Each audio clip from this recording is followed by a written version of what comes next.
The Iron Throne of Westeros is a trap, or more accurately, it's a prison. But it's a prison that's not only meant to hold the major houses, the Starks, the Lannisters, the Baratheons, the Targaryens, etc. It's meant to hold the people of Westeros as well. That is because systems of power don't exist in a vacuum. They exist because people perpetuate them, because people keep them running, whether they are willing or unwilling. Which transitions us very smoothly into what I'm hoping to make a new series where I discuss Game of Thrones through the context of different literary theories. I am hopefully graduating college in just a few short weeks here with an English degree, so let's prove that I actually know some of this stuff. There is said power resides where men believe it resides, and that is absolutely correct in my opinion, and would also make him besties with Michel Foucault over here. Michel Foucault is the perpetuator of a bunch of different literary theories, but the one that I want to talk about specifically today are his theories surrounding carceral systems. In other words, prison. And I want to start with Michel Foucault because a lot of his theories really just, influence a bunch of others.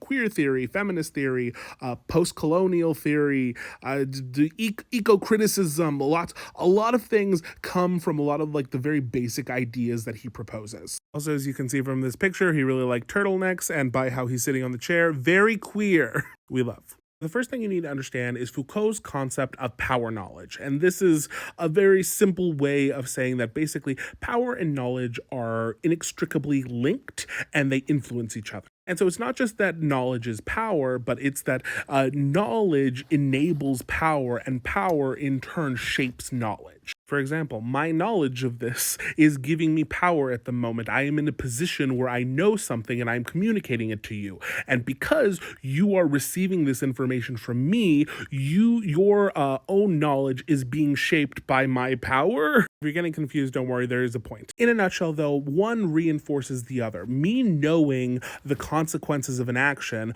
prevents me from doing that action because I am trying to avoid that consequence. I am subject to the power of the knowledge of what is going to happen if I do the thing. In Westeros, I know that if I try to take out the king or whoever is sitting on the Iron Throne, there is a good chance that I am going to be offed by a Kingsguard. And so, to avoid that, I don't do that. That act of self-policing is the main subject of Foucault's carceral systems. People in a society are trapped within the prison of that society, within the knowledge of how that society functions, and they self-regulate, they self-police to, maintain their standing in that society. The metaphor he uses is this design for a 19th century prison called the panopticon. Sounds spooky. But the idea of the panopticon is that it is a circular prison, as you can see here, it's kind of been cut in half, where all of the cells are, along the outside, and there is one central guard tower that the people in the cells cannot see inside. There's a shining light that's blinding them. There might be mirrors or, little slats obscuring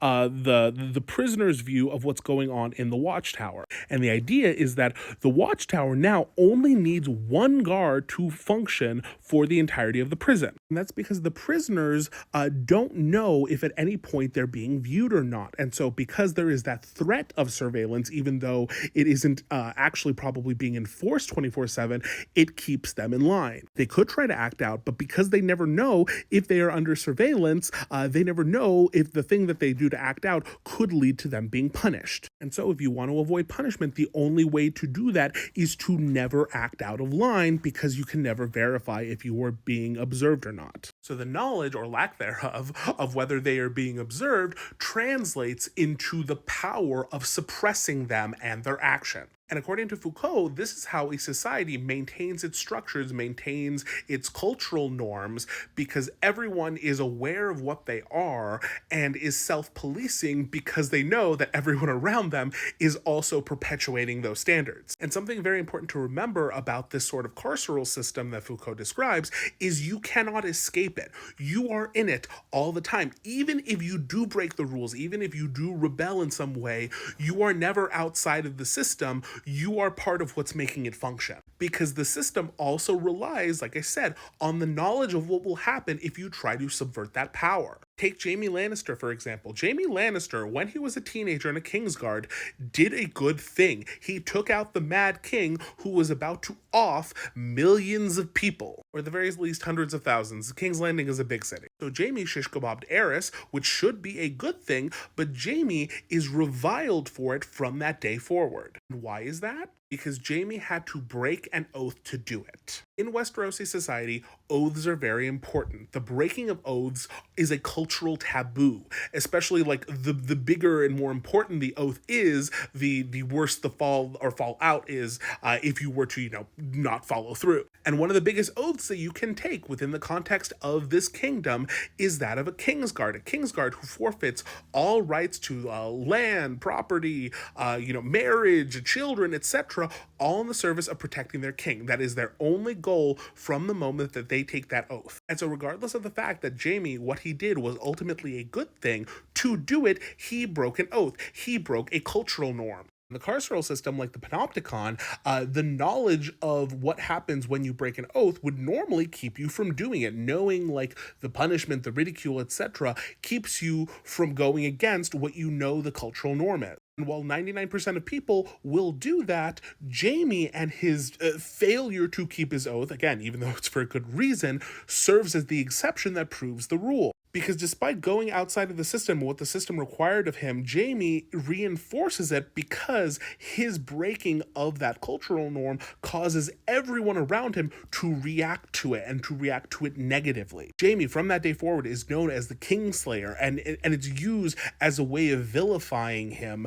And from that point forward, he is a reminder to every other person in the society of like oath breaking as a concept. And it's not like you can really fight against this because, like, if you think that what he did wasn't actually bad, okay, cool, but now you have to tell that to literally every other person in that society. To change this cultural norm, you need the group buy-in of enough people to shift it.